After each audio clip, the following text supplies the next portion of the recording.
Well, thanks for staying with Newsnight on the Sunday evening. Now, the Commission of Inquiry into Public Investment Corporation also resumes tomorrow morning. Key witnesses are expected to testify, but the names of the witnesses will only be made public when they appear before the Commission. The new round of public hearings takes place after the corporation's board asked to be released from its duties, and this happened early last month.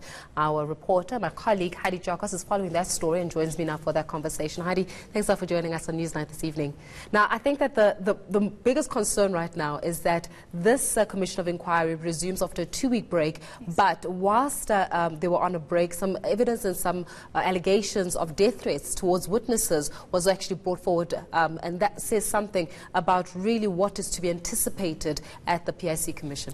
So, Faith, I mean, this is a number of Commission of Inquiries that is currently taking place at the moment, and it's a situation where you have witnesses coming forward and speaking about their experiences at the corporation, and we do understand that there have been serious death threats of assassination to certain witnesses that have already testified and that are set to testify, which obviously puts a lot of pressure on the Commission to ensure that this doesn't stop anybody from coming forward to testify. We did see that at the start of this Commission, when it started in Feb, that people were actually reluctant to come and testify. It started off slowly, and then it started picking up pace, and we saw 2 executives actually being suspended and testifying at the Commission, with the last one, Victor Siani, basically saying that he was the most vocal, and he was very expressive, and he said that it was actually a very difficult time to work at the PIC because of the relationship that the CEO had with a co-partner of a specific company, AO Technology, that the PIC invested in. But these death threats have been very concerning for the Commission, and now they have had to use witness protection, and we will not know who will be testifying tomorrow, Tuesday and Wednesday, because they need to protect the identity of these witnesses. There has been serious, security at the Commission. We have seen Inyalas outside of the Commission, so their security isn't going to be beefed up unless requested. Yeah, but let's take us back to the beginning around exactly why was this formulated, because as you mentioned a bit earlier on, I mean, I remember that even the letter of resignation came in with regards to the board, but also the anonymous tip-off, or should we say, or the whistleblower who started this, saying that, look, it appears as though the PIC is under capture. Right, and one such was James Nuku, who was actually the non-executive director, as well as Musisiwe Zulu as well, was in a relationship with someone who benefited from PIC transactions, which brings back into the fold this issue around the PIC, and the PIC meaning pensioners, right? So pension fund money that was under capture and is at a threat of being under capture. So take us back to the beginning in terms of exactly why should South Africans care particularly about this commission? This commission is extremely important because the Public Investment Corporation, majority of its assets, most of its assets, it's government employees' pension funds. And the reason why this commission was established in the first place was because the President decided that there needs to be further investigation to figure out whether or not there has been any impropriety, whether or not the PIC has invested into any dodgy deals, and why the PIC decided to invest into certain companies. Because the question comes in, why the PIC decided to invest, for example, 4.3 billion rand into a company called AO Technology, partly owned by Iqbal Survey, who's alleged to be in a very good relationship with the then CEO, Dan Machila. So the Commission needs to figure out whether or not the pension funds have been put to risk, which we do know have already, because the PIC also invested into VBS Mutual Bank. We do know that that bank has completely dismantled. We also know that the PIC has invested into Sign-Off after that massive corporate crash that they experienced. Government employees' pension funds were put at risk through Sign-Off Investment, VBS, and possibly now AO Technology. So this is why it's important for them to understand and figure out what exactly is going on at the PIC.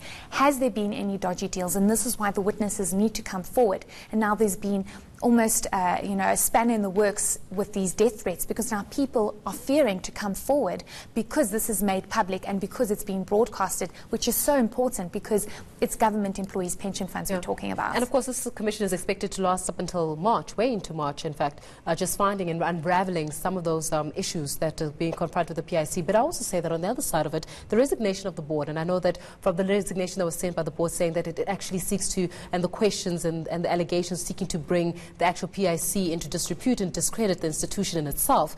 However, it says something if the board is going to resign, including the chairperson of the board, who is obviously the deputy minister, but it says something about a board which resigns during a commission of inquiry of this nature. One would expect that the board make sure that all those dots, I's are crossed and T's are crossed as well, to ensure that people get the information that they need and actually put any allegations to bed involving especially pension money. And that's why the issue around the board is so important, because you mentioned the whistleblower James Nogu, and he reappeared and resurfaced while this commission had started after, taking quite a long break, sending emails to the executives. But this whistleblower is basically claiming that the board of the PIC, which involves the chairman of the board, which is also the deputy finance minister, Mondli Gungubele, is capturing and has seized the PIC. Now, obviously, those are serious allegations being made, and the PIC board then decided together that they will rather resign and have the finance minister Tito Mboweni place a new board that isn't in question and that hasn't brought the PIC into question. So we had a situation where the PIC sent that letter to the finance minister and said, we want to be relieved of our duties. However, the finance minister said, you cannot do that. I mean, this is the largest asset manager on the African continent.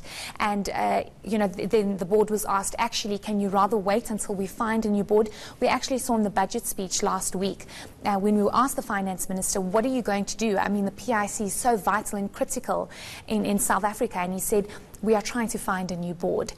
So this week, I really do anticipate that we will see very strong witnesses and testimonies coming out, possibly and hopefully the Deputy Finance Minister, who is also the chairman of the board and who has had serious allegations levelled against him that he has captured the PIC. So it will be interesting to see his experience at the PIC and what he's experienced with the then CEO, Dan Machile, who's also been questioned for giving loans to alleged lovers and so forth. Right, I know that we're having a very intellectual conversation about this, but ultimately, really, it's pension funds belonging to public servants who go to work every single day to ensure that one day when they do retire, they actually have got a pension payout. And to know that their money is being spent at this, well, allegedly, so recklessly, says something about the need for introspection, I think, around even who we place in positions of power in this country. But we're going to leave our conversation there. Thanks a lot for joining us on Newsnight. Well, Heidi Giokos, they're giving us the latest in terms of the PIC.